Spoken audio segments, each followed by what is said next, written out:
You're watching the Gamestork. Be sure to like and subscribe below for all things gaming and all things awesome. Enjoy the video.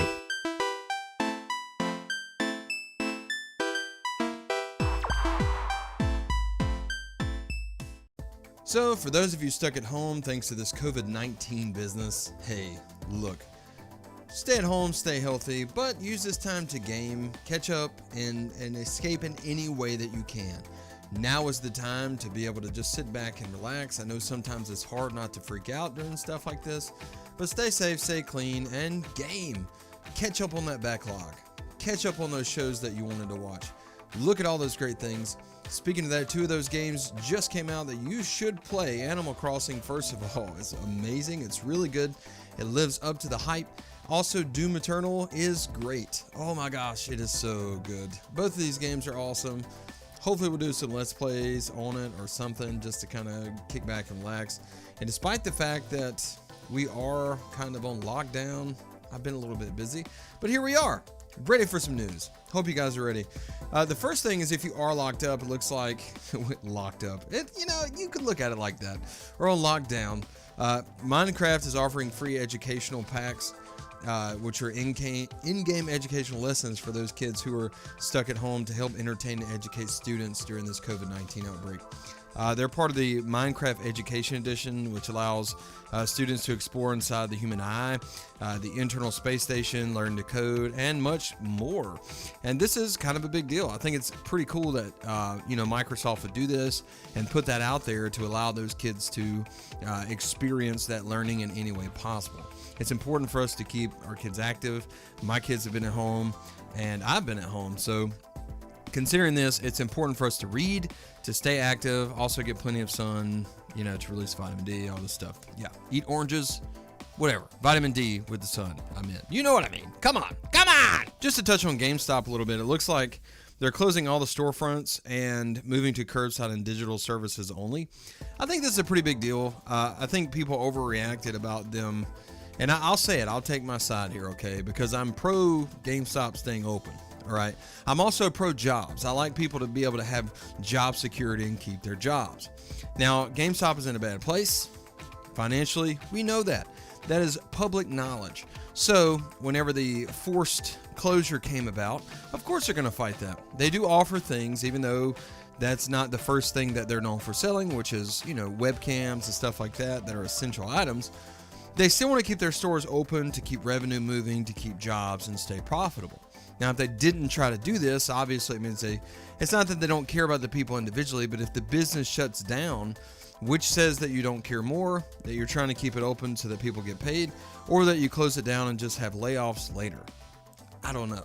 It seems like a lose-lose situation, but I understand from a business standpoint and also wanting people to continue to work and keep their jobs through GameStop, that, trying to stay open in some capacity to allow them to get profit to pay their employees, it's kind of a smart thing. Let me know how you feel about that. That's kind of like a hot topic, and I might have an unpopular opinion, because I've seen online people are going crazy, like they need to shut it down now. And now that they've kind of done this, they're angry about that. So is there any pleasing gamers? I don't know. I really don't. The last little bit of news is kind of a big deal, or it could be. I don't know if you're like me. I'm scared to death of Resident Evil games. Don't know why. They're a lot of fun to play. Not sure why they scare the crap out of me the way that they do. I can play other zombie games and they just don't do it like Resident Evil does. But especially these original games. I love them. Resident Evil 2 is great. That remake was awesome. And Resident Evil 3 is coming out very soon. Now, here's the fun part. Are you ready? Okay. It looks like there's been some digging by a modder named Fluffy Quack. And he found references to a Nintendo Switch in the coding and also the eShop. So this brings about the question, will this game come to Switch? Well, they're releasing this remake for PS4, Xbox One, and PC April the 3rd, which is right around the corner. And this game uses the proprietary Resident Evil engine. Now, if you've been around my channel for a long period of time, you will know that 2 years ago, I talked about how they were trying to work this engine in such a way to run effectively on the Nintendo Switch. They've been working on this for a long time because this is a powerful engine. And they said that in some capacity at that point, which was 2 years ago, that they had this running on the Switch. Now, doesn't mean it's running as good as the other consoles. Obviously not. There has to be some cost reduction there. But the idea that this could possibly come to Switch and that they have been working on that this entire time is huge. It is awesome. It's amazing. Like, I'm so excited because, you know, everyone said, hey, The Witcher couldn't come, nothing could come, everything's going to be ridiculous. Yes, there are things that you have to sacrifice, like this obviously not 4K graphics, but being able to take these games on the go is a huge deal. And this game already looks great. I think that if it was ported over to the Nintendo Switch, it would look good and it would be very playable. Now, references to the Switch and eShop appear alongside the equivalent prompts for the other platforms. It's specifically there, it's not in some other place. So we know that it's for that. Okay, that is exactly what this is for. I don't know.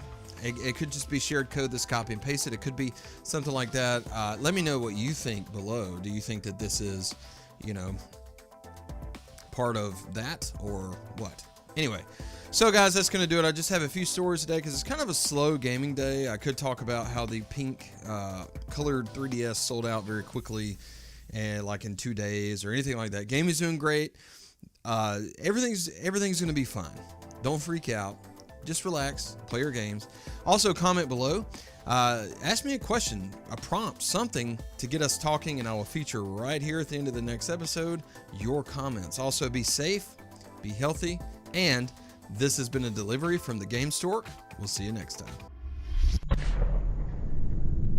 Gamestork, delivering news, reviews, and playthroughs like a newborn baby.